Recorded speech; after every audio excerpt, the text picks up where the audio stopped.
alumni dan pelajar-pelajar, adik-adik dan rakan saya sekalian. Kita semua tahu kapal ni telah menjadi satu masalah yang agak rumit di kalangan masyarakat kita sekarang ni. Dan atas sebab itulah kami telah diadakan untuk membicarakan masalah ini.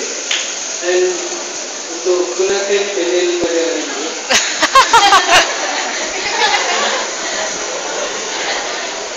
gunakan panel hari ini pada ujung sekali Saudara Muhammad Farhan bin Muhammad Hassan,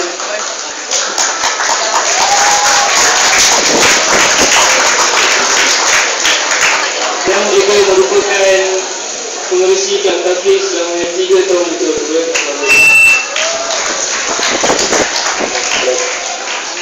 Dan di sebelahnya Saudara Ismail Ramadan bin Zakaria, Wali Johor, dan merupakan atlet yang agak berjaya dalam menaikkan Malaysia. Apa kena mengena? Dan saudara yang di sebelah saya ni rasanya tak payah nak perkenalkan, dan dia tak asing kepada kita, baik budak KA ataupun budak yang bukan KA. Dan beliau lah yang mempunyai suara yang paling sebab di Editan. Dan juga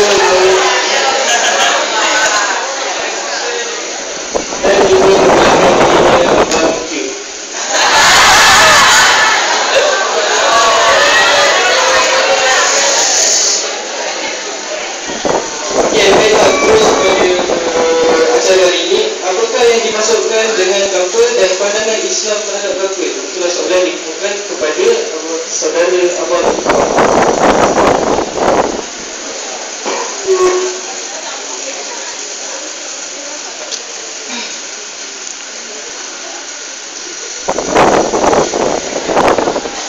Bismillahirrahmanirrahim. Alhamdulillahirabbil alamin wassalatu wassalamu ala asyrafil anbiya'i wal mursalin wa ala alihi wa sahbihi ajma'in. Assalamualaikum warahmatullahi wabarakatuh. Begitu kita nak semangat yang kita ada tadi. Kenapa? Kita Okey, balik pada soalan saya. Apa itu kapal? Sebut dengan kapal. Sebut sedap kan? Sekarang zaman kapal, siapa tak kapal tak hal lah kan? Itu orang-orang mana? Kita ikut orang-orang yang mengamalkan Islam dengan betul, dengan apa yang Rasulullah ajar pada zaman itu. Zaman itu. Okey, sebab siap ya? Saya tidak akan pergi pada macam mana kapal itu boleh berlaku. Macam mana seorang itu boleh kapal? Tiba-tiba kita panggil dia, oh dia kapal ni orang ni. Tiba-tiba sebelum tu apa benda ni? Macam tengok pun tak, tiba-tiba lepas tu dah kapal tak? Kita pun agak pelik. So dia akan jadi macam ni tau. Katalah duduk satu kelas kan. Dia mula dengan melihat dulu. Tengok perempuan tu tengok lelaki ni. Dia rasa macam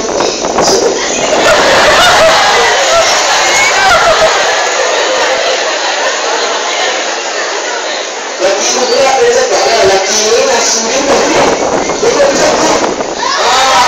Lagi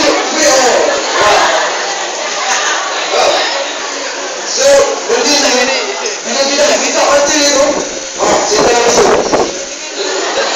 ketat tu kan. So bila setan masuk tu betul-betul dia tembus ke hati. Pandangan tu kita dapat bayangan sampai ke hati tau. Liver kita ni, liver kita dah dalam saiz kan. Lagi pun tak tahu.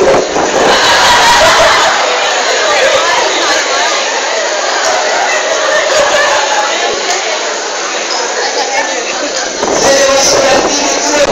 Buat turun cerita daripada mata ke dalam hati. Buat turun. Yang tu lah yang dipakai dalam TV, dalam radio. Benda-benda ni kita tak payah berfikirkan, tak ada. Dia akan terjadi dengan sendirinya. Sebab itulah manusia. Dia mempunyai nafsu. Nafsu ni kita bendung dengan amalan-amalan yang diterapkan dalam Islam sebenarnya. Okay? So lepas dia dah masuk dalam hati tu, mulalah kawan dia lagi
semua tu dah cakap lah bagi semua kan.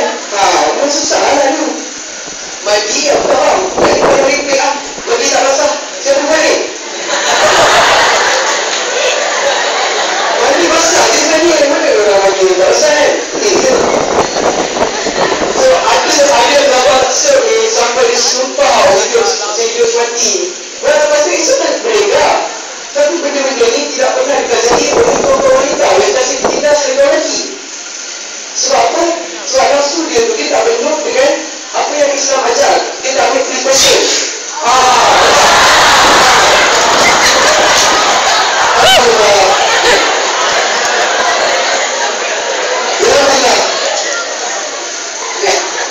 So rasanya mungkin dia suka bersih.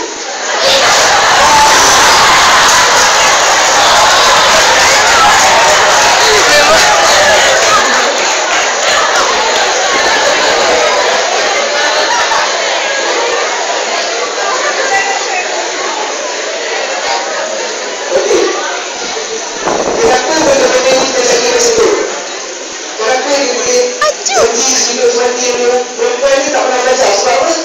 Sebab dia tak ikut dengan firman Allah surah Al-Isra ayat 30. Allah cakap apa dalam surah tu?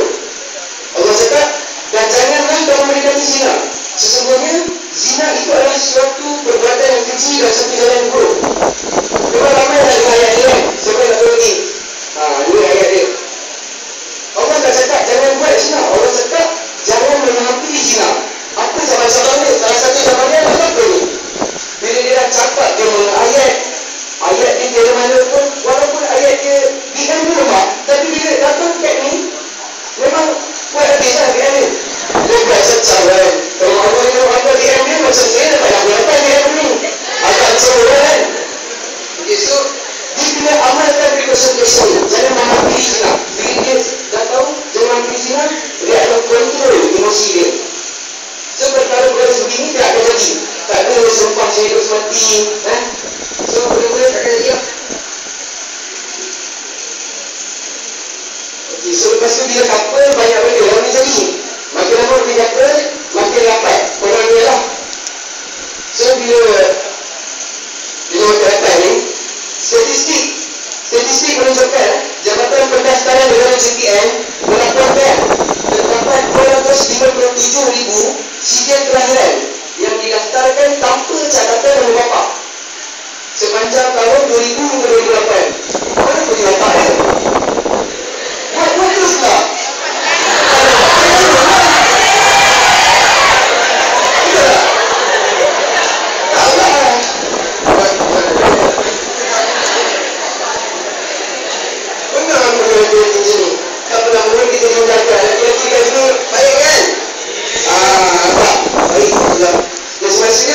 Dalam kajian ni, setiap 17 minit, 17 saat ada satu kes.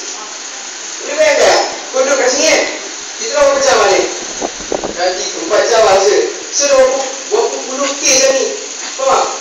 So waktu dulu memang macam ni. Dia punya tahap kelahiran tu memang empat aja ni. Kalau bagi empat kan. So langkah-langkah yang sepatutnya perlulah diambil. Tapi aku tak sentuh langkah ni tau. Mana ada langkah? Seperti langkah apa yang kita kena ambil dalam mengendali itu apa? Melahirkan anak-anak yang tak ada bapa ni. Kesian anak-anak lain ni tak ada bapa. Dia tak bersalah. Tapi kat sekolah, dah cakap lah dia semua kesian je. Couple dalam Islam, ada couple Islam ni. Tapi dia lepas juga jangan sama-sama nanti. Dia semua sweet-sweet. Tak. Itu buat sweet. So, kalau kita tengok perempuan ni, tengok muka dia nasi je. Tapi dia mempunyai 9 nasi. Buatlah nasi dia. Lelaki satu je. Tengok lelaki yang tak macam. Tapi dia baik kan macam ni.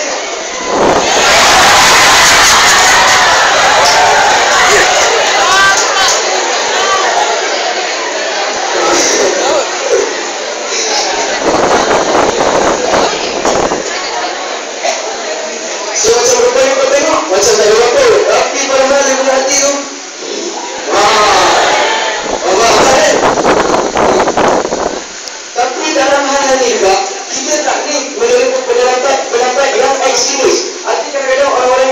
spesialis dalam bidang ni. Dia cakap apa? Melihat perempuan itu haram, mendengar suara perempuan itu haram, dia cakap semua itu adalah zina. So kalau macam tu, dia nak jadikan wanita ni satu makhluk yang haram ke dalam hukum ini. Allah dah jadikan wanita, Allah jadikan perasaan cinta dalam diri manusia, kerana cinta itu adalah satu fitrah. Apa maksud fitrah? Orang yang belajar syariah nanti dia akan tahu lah sebab dia hafal apa maksud fitrah. Kalau periksa belum markas selalu. Saya kata fitrah ialah sebuah jadi yang wujud dalam diri manusia mengikut apa yang terbaik untuk kepentingan manusia itu sendiri. So maksudnya apa yang Allah jadikan yang baby kita tu, yang tu adalah penciptaan yang terbaik lah. Sebab kita tak dipengaruhi apa-apa lagi. Semua tu hanyalah fitrah kita. Fitrah memang cita-cita apa sahaja, jika kita selaraskannya dalam bentuk yang betul, ia akan jadikan untuk memakmurkan bumi itu ke arah yang baik. Faham itu fitrah? So balik kepada soalan tadi, melihat semua tak boleh kan? So macam tu Ustazah kau belajar depan, tutup mata. Tak boleh. Kita kena lihat. Sebab kadang-kadang ada pelajaran visual. Bila dia visual, dia takkan faham bila dia dengar, jadi dia buka mata. Faham?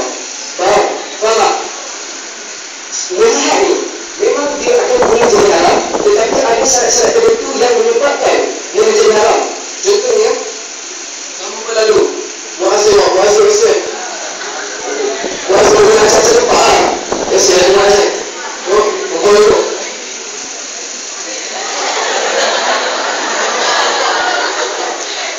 Tak habis lagi. Mungkin lepas tak habis lagi. So benda ni, dia disertai dengan nafsu, disertai dengan syarat. Apa syarat tu? Tahu kan syarat kan? Saya pernah kata. Dia boleh membangkitkan syarat. Itulah pandangan dia menjadi haram dalam Islam. Yang second, dia cakap mendengar suara perempuan tak boleh. Macam tu ustazah-ustazah tu tak boleh lah. Tak rasa. Tak boleh. Faham? Ustazah pun kena cakap spontan je, relax je. Dia akan menjadi haram sekiranya suara isteri tu jenis berbodoh. Faham? Lelaki macam mana suara yang bodoh buat?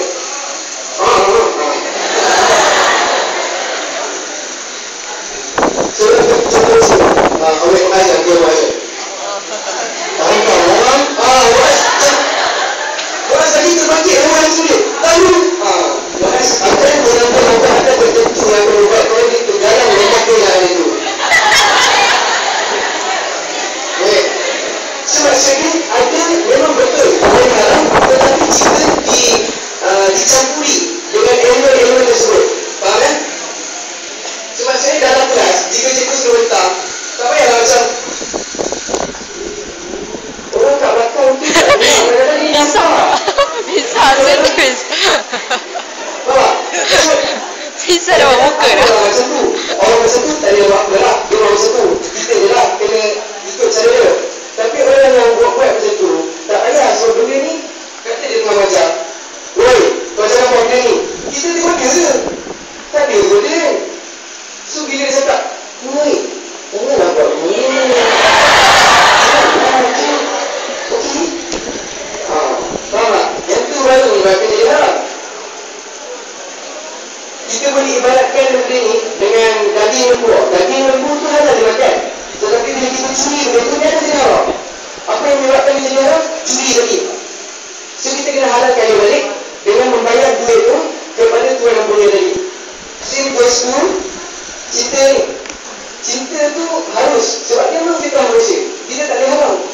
Mencintaikan orang lain, kita tak boleh haram. Kau jangan cinta ni. Apa yang bukan. Biasalah ekstremis. Dia lebih. Allah dah bagi, kau tak boleh buat apa. Kena simpan dia tu dengan cara baik.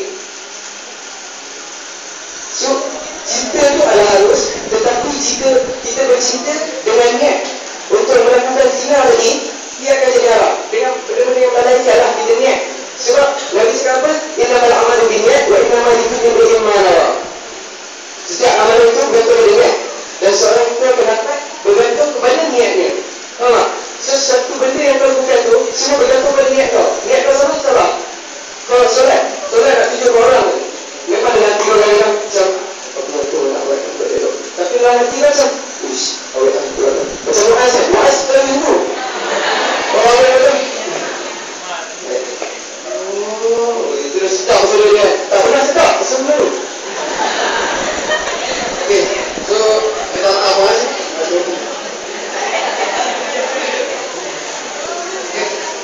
tak ikut cakap je dah 16 minit. So saya nak kutip macam mana pandangan Islam terhadap apa ni. Kita ambil satu kisah pada zaman Rasulullah. Kita tak boleh ambil kisah pada zaman sekarang. So sekarang kita dah ramai yang nak lanjut. Siapa yang pegang pada agama Allah ni kira memang hebat dah dia tu. Faham? So, waktu zaman Rasulullah ni daripada Ibn Abbas radhiyallahu anhu, qala ada seorang bekas suami Barirah. Bekas suami Barirah ni nama dia Nama sangat. Muhid. So maksudnya ada Barirah, ada Muhid. Muhid ni bekas suami Barirah. Lepas tu Ibn Abbas dia cakap, aku seolah-olah melihat si Muhid ni mengikori Barirah dari belakang dan janggutnya air penuh dengan air mata dia, menyenangkan. Lepas tu Nabi beritahu, Nabi cakap kan, lalu dia kata bahawa, wahai Abbas, tidakkah engkau takjub dengan kecintaan si Barirah kepada si Barirah ni dan kebencian si Barirah kepada Muhid tadi. Lepas tu Nabi bertanya lagi kepada si Barirah ni. Nabi mengutuk sebenarnya. Dia cakap, kalaulah kamu dapat kembali kepada si Muhid ni. Nabi cakap macam tu je. Nabi cakap tu je. Sebab sedang tu ayat rujukan. Faham tak? Lepas tu Barirah ni dia cakap, wahai Rasulullah, adakah itu satu perintah? Tapi Nabi berkata, aku hanya jadi turun ni. Biarlah, aku tak punya ngajak, kata Barirah ni. So, leave it as it is. Biarkan benda tu je. Faham tak? So, apa yang kita dapat pelajari daripada hadis ni adalah konsep couple besar, konsep percintaan.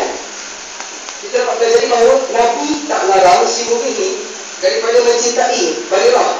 Walaupun Barirah ni dah jadi ajnabiyah buat dia. Dia orang dah cerai, tapi Muhid ni still ada rasa cinta. Itu normal, sebab itu adalah fitrah manusia. Nabi tak halang. Faham? Jadi Nabi bahkan mengambil inisiatif untuk memujuk si Barirah ni menerima cinta si Muhid. So maksudnya dalam hal ni Nabi dia akan mendoakan suatu kejayaan tu, suatu percintaan tu menjadi kejayaan. Tapi bukan dengan cara apa? Dengan cara yang elok lah, meminang semua pada zaman sekarang kan. Lepas tu Nabi tak beri komen terhadap Muhid ni yang setia mengikori Barirah untuk menuju ni. Maksudnya kalau kita nak setuju, kita kena usaha. Allah tak akan ubah nasib 1 tahun jika dia sendiri tidak berusaha untuk mengubah ni. Maksudnya dalam satu kejayaan tu, kalau kau nak satu tu, kau kena usaha, kau kena ada tawakal, kau kena ada doa. Bila dalam usaha, dah macam buku. Okey, kita tawakal buat perusahaan. Dah ada perusahaan, kita baca doa apa? Ya Allah, wajiblah yang sebenar. Kalau salah satu tu tak ada, takkan letak elemen kau untuk mendapat keputusan yang sebenar ke perusahaan. Boleh faham? So, itu konsep percintaan yang Islam. Janganlah orang bercinta lepas ni. Orang tu ada sebut kat surah ni, dia pun cakap, ni tak boleh, ni tak boleh. Benda tu sabar. Kita dah dapat lihat tadi Nabi buat macam mana kan? Okay, so kita dapat concludekan apa yang Islam suruh. Islam cakap, anda jatuh cinta, hati-hatilah agar perasaan cinta tu tidak membuatkan kita terpesong ke dalam kehinaan. Islam tak cakap, jika kamu ada rasa cinta, buang rasa cinta tersebut. Benda ni tak boleh, kita tak akan boleh buang. Memang akan ada. Faham tak? Ada yang menipu akan dia tak ada rasa apa. Kan? Okay, so kadang-kadang ada yang berpilih lagu-lagu waktu cinta dia cakap lah, sayang adalah bagian. Ya Allah, aku gambar. Aku tak tahu siapa ni. Okay, so maksudnya dah habis lah dengan itu saya menutup soalan saya. Wallahualam, saya serahkan kepada murid.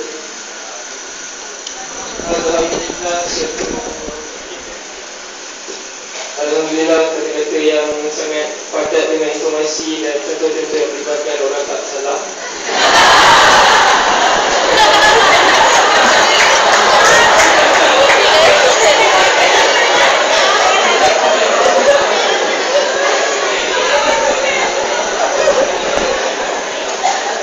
Dan sekarang ni kita balik pada saudara Semalam Ramadan dengan soalan, punca apa dan apa kesannya kepada remaja zaman sekarang? Dan moga kata-kata dia tak menyebabkan malu bersaja.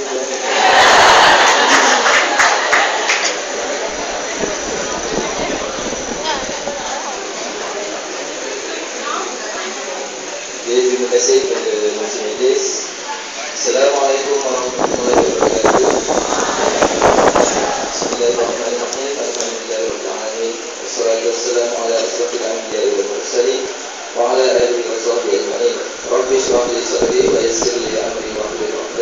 biasa ni apa tahu. Apa khabar semua? Oh lol. Saya di sini. Balik kita tengok balik apa yang saudara Iqmal cakap. Cerita itu satu fitrah. Tapi kita jangan lupa fitrah itu boleh jadi fitnah. Antara fitnah, cerita yang menjadi fitnah adalah dari kapal ni. Dan kita berbalik pada soalan yang telah diajukan oleh Puas. Macam mana kapal itu boleh berlaku? Pertama sekali, semestinya kurang pendidikan agama. Agama ni satu yang menjadi benteng dalam hidup kita. Macam kalau kita menguasai agama kan, kita mengetahui apa itu, yang mana satu halal, yang mana satu haram. Ya.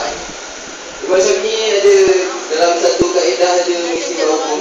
Ya, Imam Syafi'i kata tidak akan bercampur yang halal dengan yang haram, melainkan yang haram mengatasi yang halal. Boleh lah mak aku tak perangai orang sana.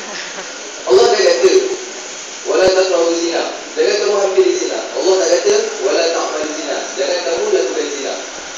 Budaya kapal ni satu perkara yang menghampiri zina. Dan budaya kapal ni kan Allah dah haramkan nyata, jelas. Okay? Dan kedua, agama ni sebagai polis dalaman. Faham? Polis dalaman maknanya bila kita cuba membuat sesuatu kan, okey, katalah kita nak bersedekah. Polis, kalau polis yang betul, dia akan menggalakkan kita untuk buat kebaikan. Contohnya, macam kita nak buang sampah dalam tong sampah. Lepas tu kita buang kat tepi, dan polis akan cegah. Betul tak? Betul kan? Begitu juga peranan agama dalam menjaga kita. Yang ketiga, seterusnya menjadikan Nabi sebagai rujukan. Kita harus tengok macam mana dari Nabi. Bila kita sebut Nabi, kita fikir macam mana personality Nabi. Dalam satu kitab, saya pun tahu, Nabi ni seorang yang sangat sempurna. Akhlaknya mulia, wajahnya kacak. Dia pun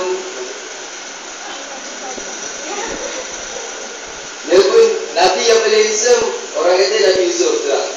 Tapi sebenarnya Nabi Muhammad paling handsome, paling kacak. Hadis Nabi, amanat Nabi, taraktu fikum amrayni. Bila masa itu lan tadillu bilima. Kamu kitabullah wa sunnatullah. Kamu tidak akan sesat selagi mana kamu pegang kepada kedua-duanya, iaitu Al-Quran dan Sunnah. Kepada Allah suruh didik kita ni, generasi kita ni dengan Al-Quran dan As-Sunnah. Sebab Al-Quran ni sesuatu yang syumul, yakni sempurna dalam apa juga perkara. Kita boleh saksikan, contohnya hudud.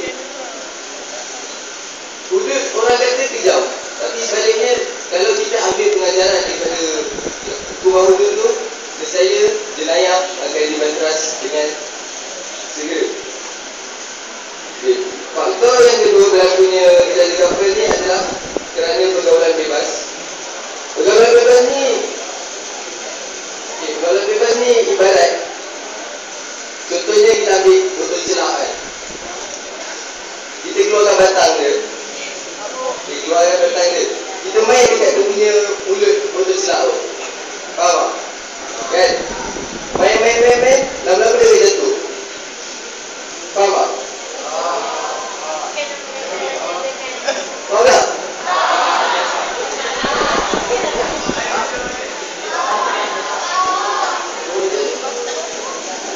Kita botol celak tau.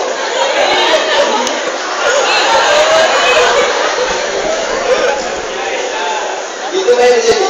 Faham tak? Main dekat mulut botol celak tau. Dalam kelamaan dia kan. Faham? Oh my god, so lucah. Faham tak? Jelas kan? Maknanya pergaulan bebas ni bukan saja mendorong kepada dia jadi kapal, malahan membawa kepada zina. Lagi, tambahan lagi, bila ada kapal ni, saya yakin lah kalau orang yang pergaulan bebas, kalau orang yang pergaulan bebas dia tak akan tunjukkan pandangan dia. Oh tu makan celak.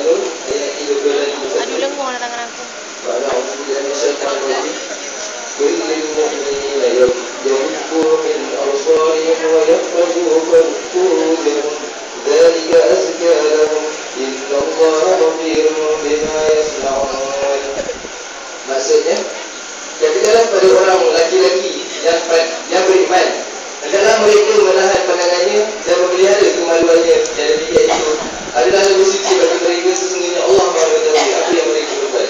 Allah suruh lelaki menundukkan pandangan. Lelaki ni Allah ceritakan suka pihak perempuan. Macam yang saudara yang kata tadi, suara perempuan ni bila dimanjakan dia menjadi aurat. So bila kita lelaki, bila dia tengok perempuan dia dah suka. Bila dia dimanjakan lagi, jadi cinta. Bila dah cinta, dia couple. Bila dah couple, berlaku step seterusnya zina, dan seterusnya paling teruk buang anak lah. Itu yang kerap kali berlaku dalam masyarakat kita. Mungkin ada yang kata kami hanya berbual, tapi Allah dah cakap kan, wala taqrabu zina. Allah kata jangan kamu hampiri zina. Pergaulan bebas ni kan, kita bergaul rapat, lelaki perempuan, tak ada batas, pegang-pegang, semua tu haram dalam syariat Islam. Yang ketiga, ni benda yang paling penting lah, tapi mungkin benda ni agak tidak sesuai kita. Peranan ibu bapa. Saya harap semua dapat bayangkan diri masing-masing 10 tahun akan datang jadi dalam jadi ibu bapa. Nabi SAW, kullu mawludin yuladu ala fitrah fa'abawahu an yuhawidani aw yunasirani aw yumajisani. Maksudnya, setiap anak Adam itu dilahirkan dalam keadaan fitrah. Ibu bapanya yang menjadikannya Yahudi, Nasrani atau Majusi. Hadis ni jelas menunjukkan bahawa ibu bapa yang perlu mendidik anak-anak supaya menjadi Muslim sejati. Tapi hadis ni ramai orang salah tafsir. Untuk menjadikan anak itu Islam tidak perlu galau. Ramai ibu bapa sekarang Islam, jadi dia anak-anak dia cantik.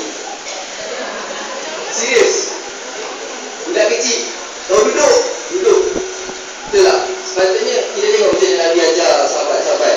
Nabi ajarkan penuh kasih sayang. Dan bila akhlak Nabi, akhlak sahabat tu, walaupun kita berada di depan Nabi, dia tetap menjadi yang baik. Dia teringat pula saya besar Imam Syafi'i. Imam Syafi'i, dia ini seorang yang sangat hebat mereka tau. Satu hari dia duduk dengan dua sahabatnya. Seorang Imam Ahmad, lagi seorang saya tak pasti. Sahabat Imam Syafi'i bertanya, wahai Syafi'i, cuba kau tengok lelaki tu dan kau teka apakah perbezaannya. Imam Syafi'i menjawab, aku tidak pasti sama ada dia seorang tukang kayu atau seorang tukang jahit. Lalu sahabat Imam Syafi'i itu tidak percaya akan apa yang Imam Syafi'i kata. Lalu dia berjumpa dengan lelaki tersebut dan bertanya kepada lelaki tersebut, apakah pekerjaan kau? Lelaki itu menjawab, aku sebenarnya seorang tukang kayu, tapi hari ini aku hendak pergi belajar menjahit. Hebatnya Imam Syafi'i itu kan, dia boleh menerka dengan tempat, walaupun benda itu dia belum buat, orang itu belum buat lagi. Ada satu hari itu, ada seorang budak Imam Syafi'i jaga 4 hari ke 5 hari, saya ingat. Setiap hari Imam Syafi'i tengok dia dan Imam Syafi'i analisis dia. Ada apa Imam Syafi'i buat. Hari pertama semua tak betul. Hari kedua Imam Syafi'i analisis lagi, semua tak betul. Hari ketiga Imam Syafi'i buat lagi, tak betul juga. Hari terakhir masa budak tu nak balik, semua yang Imam Syafi'i buat semua betul. Kenapa jadi macam tu? Sebab anak-anak budak kecil tu takut dengan Imam Syafi'i. Macam tu tak ibu bapa tau. Bila kita didik dia dengan kekerasan, macam garam. So budak tu, dia hanya akan jadi alat dia akan terpelihara bila dia ada di depan ibu bapa dia. Maknanya bila dekat luar, alat dia buruk. Itu yang silap masalah ibu bapa sekarang ni. Yang kedua, ibu bapa tak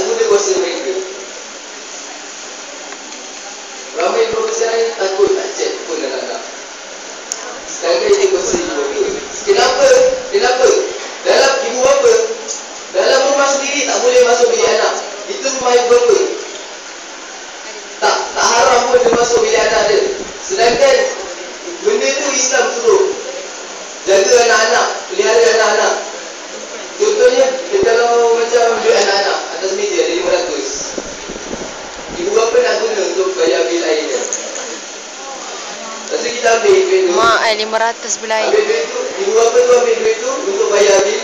Dan tiba-tiba anak dia balik. Ayah, mereka saya. Kenapa ayah ambil tak bil saya? Ibu bapa sekarang akan takut. Sepatutnya bertindak lebih tegas. Duit tu ibu bapa yang bagi. Semua tu hasil didik tolong ibu bapa. Bukan duit remaja itu sendiri. Itulah perlunya ketegasan dan kasih sayang dalam didikan. Yang keempat, media massa. Media massa ni susah untuk kita kawal, sebab media massa ni berada di bawah kerajaan. Jadi media massa ni banyak memaparkan agenda Yahudi. Surah Al-Baqarah ayat 120, Allah kata orang Yahudi itu tidak akan redha ke atas kamu selagi mana kamu tidak mengikut agama mereka. Mereka telah jadi 5 ke 4 agenda Yahudi OS. Ya. OS kan? Spot, smoke, slum, sex. 4 agenda ni. Itu yang banyak media massa paparkan sekarang ni. Dalam filem wajib ada pasangan couple, wajib ada babak bercinta. Kalau dalam filem tu tak ada cium, tak bawa twist. Contohnya Transformers kan. Dengan ulat besar-besar tu orang boleh cium. Tak faham. Sekarang cerita seram pun nak. Cerita seram kita tu boleh tak cerita-cerita kan. Kita tu menunjukkan betapa media massa di negara kita ni terlampau longgar. Tak biasanya kerajaan kita seolah-olah membenarkan budaya couple di negara kita. Kesannya kita lihat maksiat berleluasa, terutamanya zina. Hadis Nabi SAW, Islam datang dalam keadaan asing dan dia akan kembali dalam keadaan asing sebagaimana dia bermula. Pada kemunculan awal Islam, sahabat ini beramal baik. Akan tetapi orang masyarakat Indonesia ni dia memandang serong apa yang sahabat buat. Sebab masyarakat dia mengamalkan amalan yang telah diturunkan oleh nenek moyang mereka. Kalau kita tengok sekarang kan, sahabat dia cakap, kalau kita tengok sahabat hidup zaman dulu, kalau kita tengok cara hidup sahabat akan kata kita Ambillah. Kalau sahabat tengok cara hidup kita, sahabat akan bertanya, kita ni Islam ke kafir? Sahabat ni solat dia sehari semalam tak kurang 100 rakaat. Hebat sahabat ni. Sampai kita buat ibadah wajib solat 5 waktu, dia tanya lagi Islam ke kafir. Maknanya kita punya iman ni memang tipis. Sebab tu kita lihat sekarang, macam saudara Iqbal kata tadi, kalau orang yang tak couple tu tak hot kan? Tak hot. Sebab kita dah tengok tadi hadis balik, kita tengok balik hadis tadi. Nabi kata Islam tu akan menjadi asing sebagaimana dia datang. Begitulah fitrah tu. Yang terakhir, kes buang bayi meningkat. Bila banyak kes zina, maka banyak melahirkan anak walidah. Zina ni sebenarnya punca dia tak ada sebab malu. Bila perempuan dan lelaki bergaul bebas, tak ada rasa malu. Kita tengok akhlak Nabi. Nabi ni pemalu dia lebih daripada seorang gadis. Diriwayatkan oleh Aisyah radhiyallahu anha bahawa Aisyah sendiri tak pernah tengok kemaluan Nabi. Walaupun Aisyah tu isteri Nabi, tapi dia tak pernah lihat kemaluan Nabi. Malunya Nabi tu sehingga isteri dia sendiri pun tak pernah nampak kemaluan dia. Dan kedua, kita tengok cara jalan Nabi. Nabi tunduk jalan laju seperti menuruni anak bukit dan memandang ke tanah. Bila sahabat tanya, wahai Rasulullah, mengapa kamu berjalan seperti ini? Rasulullah SAW menjawab, sesungguhnya di sekitar kita terdapat fitnah yang besar, yakni wanita. Wanita boleh menjadi fitnah dengan cara mereka berpakaian dan segala-galanya yang mereka buat, sebab mampu menarik lelaki.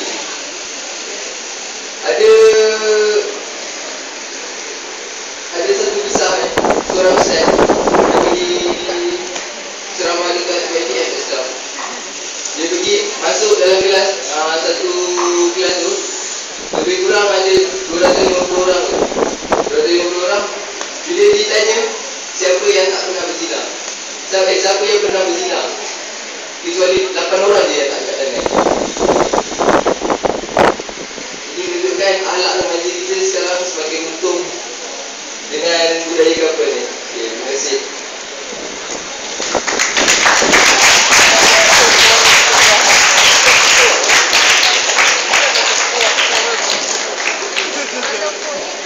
Masya Allah, saya tu memang penuh dan sangat hebat lah. Diberi dengan 100% lah macam Abang cakap. Dan sekarang kita berani terang dengan langkah-langkah mengatasi couple.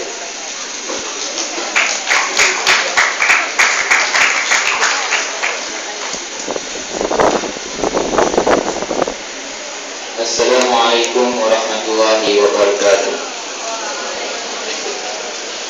Jelas bahawa boleh dikatakan oleh Iqbal dan juga Ismail bahawa couple itu adalah haram. Couple tidak pernah wujud dalam budaya Islam, tapi ia adalah semata-mata teknik-teknik yang digunakan oleh orang kafir untuk menghancurkan Islam.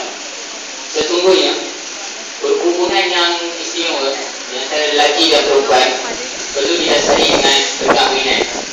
Perkahwinan pula bermaksud akad yang menghalalkan persetubuhan antara lelaki dan perempuan dengan syarat yang tertentu.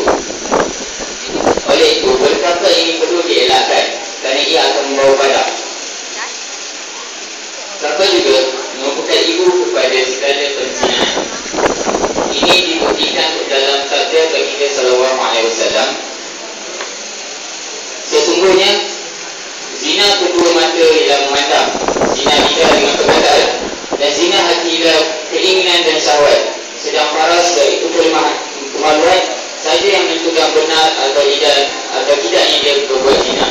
Dari hadis ini kita dapat mengetahui zina ada beberapa bahagian. Yang pertama dengan memandang, yang kedua perkataan, dan juga yang ketiga ialah keinginan. Oleh itu, kalau daripada segi memandang, ia boleh lihat apabila kita melihat seorang perempuan yang berjalan di hadapan kita yang memakai pakaian ketat yang mencolok mata. Itu kalau kita melihatnya, itu adalah satu penzinaan. Tapi kalau kita mengelaknya, ia akan dapat pahala. Yang kedua boleh tidak. Apabila kita berkata, kita takkan terlepas kita cakap benda-benda yang sepatutnya dalam perunai besar. Mesti ada akan berkata perkataan begitu. Zina hati ialah keinginan dan syahwat. Apabila berkapal sudah bermula, maka di akhirnya akan berlaku perzinaan setelah lama kelamaan. Dan yang terakhir, sedang paras iaitu kemaluan saja yang menentukan benar atau tidaknya dia berbuat zina. Ini membuktikan yang mereka akan melakukan satu hubungan yang dilarang oleh Islam setelah sekian lama mereka berkapal. Satu Nabi yang lain mengatakan juga, kalau ditunjuk dengan Tak lawa tu. itu paling salah seorang lebih baik daripada dia menyentuh wanita yang tidak halal baginya. So buat macam je. Oleh itu, So buat macam terdapat berbagai langkah untuk mengatasi masalah ini. Yang pertama, kenalah seorang yang dalam majlis ilmu. Dalam majlis ilmu terdapat banyak manfaat yang terdapat. Para ulama selalu memberi majlis ilmu yang sangat bermakna. Kalau ada contohnya masalah, kita boleh ajukan juga pada para ulama. Dan apabila kita melakukan kesalahan, para ulama juga boleh memotivasikan kita. Yang langkah kedua pula, berkawan dengan orang yang bersifat positif. Berkawan dengan orang positif ini dapat mengelakkan kita daripada berkapal. Berkapal ni akan datang daripada seorang yang bersifat negatif. Sifat-sifat yang positif yang perlu ada kepada diri seseorang yang menarik ke arah kebaikan yang apabila kita bersama dengan dia, kita akan merasa tenang. Yang kedua, dia sentiasa akan mengajak kita ke arah kebaikan. Yang negatif pula, sentiasa mengundur diri daripada kebaikan, malah dia suka untuk melakukan kejahatan. Yang kedua, ibu bapa adalah aset penting untuk mendidik anak-anak supaya tidak terjebak dengan kabel. Ibu bapa tidak perlu mementingkan kerjaya ataupun sebagainya dan membiarkan anak bertang-kating dengan masalahnya sendiri.